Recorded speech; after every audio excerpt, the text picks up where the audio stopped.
What's up, guys? So, I have a story to share. I am seeing somebody. So we met weeks ago on Tinder, of all places. So romantic. Meeting somebody in 2021 on a dating app, but it's just funny because it happened how it's supposed to happen, right? Meaning we matched on Tinder and we started talking, and from that first day that we matched, there was already something there that felt different, like more substantive in terms of there being an actual back and forth. Gave him my number. The next day we talked and we made plans to meet, I think the day after that. And it's never that easy. It should always be that easy, right?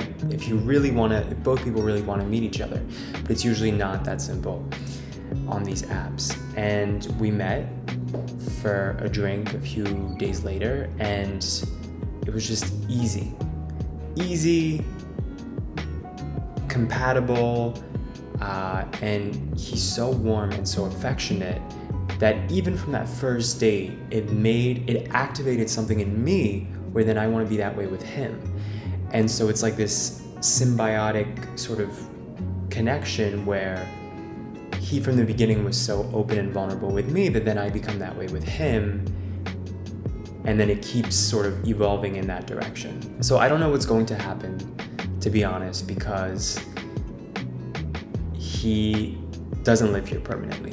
He's here just for a short time, seasonal, basically, for work from another country in Latin America. And we're both kind of in this weird position where there's something there, there's a connection, and we both want to explore it, but we also recognize that there's this like deadline of him leaving at a certain point. But the beautiful thing is that we've talked about it and we're both like, let's just enjoy each other's company. When we hang out, we have so much fun, we laugh a lot. And he said this to me before, and I agree with him, that when we're together, it's like we're in our own little bubble. Like it's so easy, and we're not really distracted by other elements, meaning time will go by, like hours will go by. Went to the beach with him once, we watched the sunset, and we ended up spending hours just sitting on the sand on the beach, talking, and then moments of total silence, but it not being awkward, just enjoying the moment and enjoying the sight of the waves crashing and slowly people leaving the beach because it's sunset and so the beach isn't as exciting, but like the development of an intimate setting because people are leaving this place and then now it's just the two of you. Anyway, it's really cool because first off, I've never experienced this. I've never experienced a connection like this, meaning at the time of this video, of me making this video, we've gone on probably like 10 dates or so, and we've been hanging out a lot, specifically because we know he's leaving very soon. By the time I put up this video, I think he probably will be gone already. So we've been kind of like rushing to cram in time together, which in some ways I'm sometimes like, that's probably not a good thing for it to be that intense. But in other ways, I'm like, I don't ever want to have a what if mentality or months down the road to be regretful and like, oh, I should have spent more time with this person. And he feels the same way.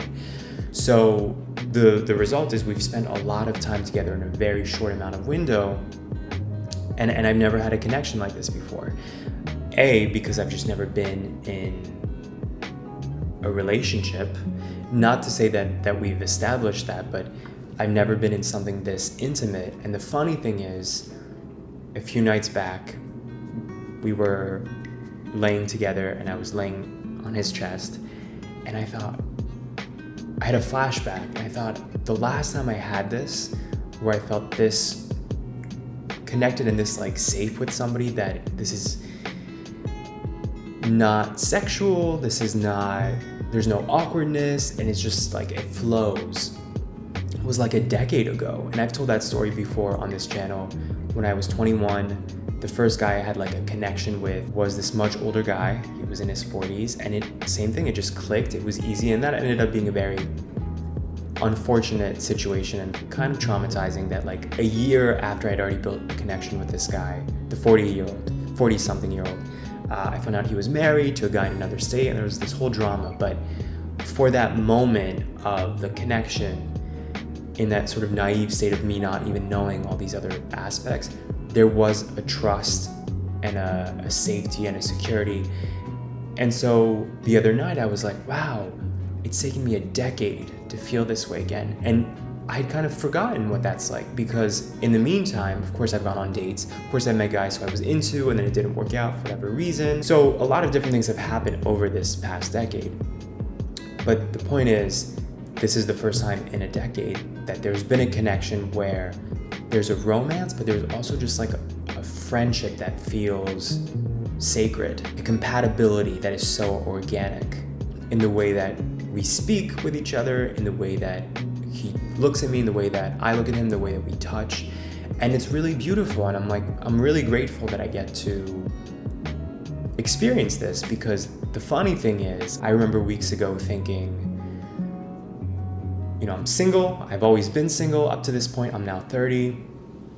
There's a good chance it's always going to be like this, just because I feel like right now I'm in my prime. You know, I feel like in your late 20s and early 30s, you're in the best shape of your life physically, and you feel your best. And not to say it's only downhill from here, but I just feel like the fact that up to 30 years of age, dating has been such like a drama and so complicated, I'm like, it's probably not going to get better. It's probably not going to get easier. And not in a pessimistic way.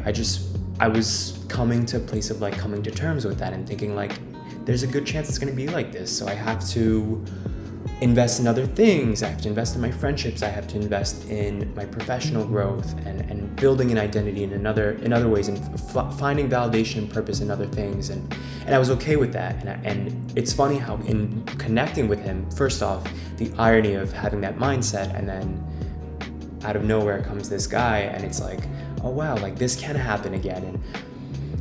But also,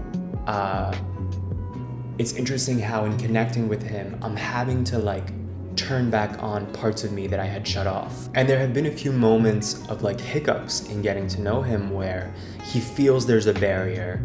And the cool thing is the connection is so vulnerable, and there's something like communication is there where we'll talk about it and he brings it up, and I tell him how I feel. And there's been moments where I'm not even aware that there's a wall or like that maybe I'm closed off. But it's, I think, just a defense mechanism over the years of just so many headaches with dating and also just interacting with gay men, like always feeling like I have to protect myself emotionally and psychologically. And it's like slowly he has the ability to help me peel away these layers. At the time of this video, we've been intimate, but we haven't been really intimate, sexually speaking. And he told me like, I've never waited this long, but for you, like I'm willing to explore this because there's something much deeper here that is more than just physical. And I don't know, he's patient, and he's so emotionally intelligent. And I think that's the biggest thing that I'm like, wow, in terms of a connection, I've never seen somebody who's this emotionally healthy and just knows how to move about me in terms of empathy and just how thoughtful and considerate he is. And it's the little things, you know, that have a huge impact. For example, a week or so ago, I met him at the beach after work, and I'm so used to thinking about myself and like looking after my own self. And like, did I do this right? Like just something simple, like a task of going to the beach. I'm like, okay, do I have my sunscreen? Do I have my towel? You know, like what do I need? And I show up with all that stuff, and he already had a towel laid out for me. And I was like, oh, that's so sweet. Like you thought to bring a towel for me. And he was like, of course, because I think in terms of twos. Like when I'm connecting with somebody, it's like I think in terms of a partnership. And it was such an innocuous, small thing. And he seemed surprised that I was so like enamored by it. But it's because I'm not used to men being romantic or thoughtful. Like I'm used to always having to take care of my own self and being my own caretaker. And I do think part of that is a cultural thing. I just think in America, those kinds of values aren't emphasized as much. And of course, I'm totally generalizing, but I do think the fact that he comes from a different country and a different culture, and this is something that's been a reminder that I've talked about on this channel before, that men who I've met internationally, they tend to be, when there's a connection, those tend to be the guys that I feel really connected to, and that I really feel Like, wow, if we were in the same place, if distance wasn't an issue, we probably would build something. I think it would go somewhere. And him being that way makes me want to be that way with him. So it's just been this beautiful connection, and I don't know where it's going to go. It's also making me evolve as a person and see things differently. And I feel like, as corny as this sounds, I feel like getting to know him is making me a better person because of the way it's allowing me to grow and evolve. And specifically what I mean by that, and I only feel comfortable talking about this because he's never going to see this, but he doesn't know I have this channel. He is not a social media person, which I love. You know, I think he has an Instagram, but like he doesn't really use it. He's not somebody that when we hang out, he's taking pictures and posting on. He's not that person, which I love, that he's not that way, and that when I'm with him, it's just us two and no distractions, no hoopla. It's just an intimate bond. But for that reason, you're not going to see him on my social media, and you're not going to know who this person is, and therefore I feel comfortable sharing this, that on our third date, he confessed to me that he is HIV positive. And if you guys have been with this channel for a while, it's ironic that this would come up because I've talked about this on this channel before, that for me, that has historically always been a non-negotiable. Meaning, you know, if I see it on a profile, right, there's certain things that we all have that are non-negotiables. Like, I also don't want to date a smoker, right? I'm never into guys who are shorter than me. Like, I can't do it. And there's things that I've tried to be more open-minded about, and then it wouldn't work, right? So we all have our things when it comes to dating. And for me, if I see that on a profile on Grindr, on Tinder, or whatever, that a guy is HIV positive, it's always been like, this is too big of a burden for me to be willing to handle. Mostly because I've never been in a relationship, so the idea of potentially jumping into a connection that becomes something serious, and that it would be my first time in a serious connection, whatever, relationship, that's too heavy, like too intense for me to handle. The idea of like, I might have to change my lifestyle, I might have to start taking PrEP, I might have, you know. And so he shared this with me, and in the moment my heart sank because I was like, I don't know if I can handle this. And I saw like the reflection of me in him, meaning I saw him, then his heart sinking and being like, you know, seeing that this is something that feels very familiar to him, the rejection because of this. But we talked about it, and I made it very clear to him, I'm like, I'm not abandoning you, there's something here, I just have to process this. But either way, we have a friendship, like there's a foundation for something here that is beautiful. And he agreed, and so we talked about it, and he answered a few of my questions, and he kind of understood my concerns. And that night I went home and I thought about that conversation, and I thought, that's so cool that he didn't come from a place of ego, like I think a lot of people would in that situation, meaning his heart sinking from it, from my reaction, or me not being indifferent to that, to his status. It could have ruined the rest of the night, right? Like it could have made it really icy, really awkward, because we still hung out after that. We had a dinner, and then we walked around, and it was like back to normal. We just kind of like put that issue on the back burner.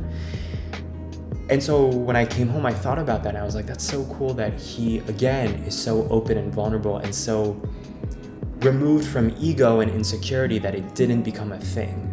You know, it didn't ruin the vibe.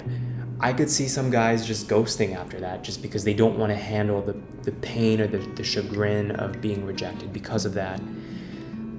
So I thought about that, and then I had an epiphany, which was that before him, every guy I've ever been really interested in, presumably they were physically fully healthy, no significant issues, no HIV status, nothing. But more so than not, emotionally or mentally, they were unhealthy. And this was something that, like, me reflecting back on it, I see that a lot of the guys that I've like pursued or really been into, there was a compatibility, there was an interest, but like something was askew. And sometimes it was me who ended the connection because of that discomfort that I felt around them, that something wasn't right, and that they were really unhappy, or that there were complexes that were very heavy, or it was them who chose not to proceed with me because that baggage was so heavy, and that it took me time to realize it wasn't my fault. It was just this person's going through something, right? And so the irony of now I'm confronted with this man who emotionally and mentally seems really healthy, like more healthy than anybody I've ever had gone on a date with and been interested in. But he has this like physical component, this health component that feels like a concern to me. So I thought about that and I realized, well, that's really unfair because he's undetectable, he told me. So he is as healthy as he could be. He is the best version of himself that he could be, despite the status, despite this diagnosis. So he's doing the work, like mentally and emotionally, but even on a physical level, he's doing the best he can do, to the point where he's as healthy as he can be, where I can't even, the possibility of me being infected by this disease is incredibly unlikely. And of course, I also did my research that night just to like freshen up on all this stuff, and it made me feel much more at ease about proceeding with him romantically.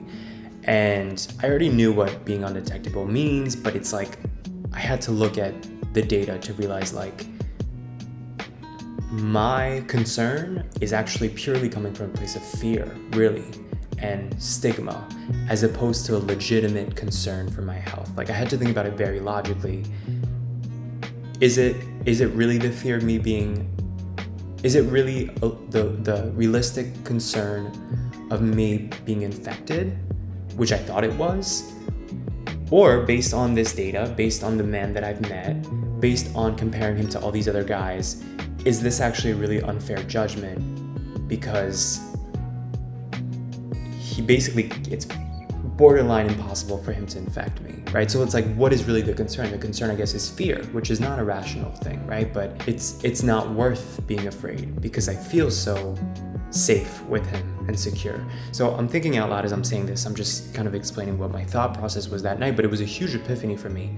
And I realized that's not fair to him, and it's not fair to me, because I met somebody who's different from anybody else I've ever met. And it doesn't matter if he's moving back or going back. Like, for now, I want to invest in this connection because this comes around rarely in my life. And I've never felt a connection like this in terms of the emotional aspect and us like gravitating towards each other so quickly and so effortlessly. And I ended up having that conversation with him the next time I saw him. I almost didn't bring it up because it was like, if we're hanging out anyway, obviously I'm still interested in getting to know you. Maybe I don't need to talk about this. Maybe you feel it, you see it.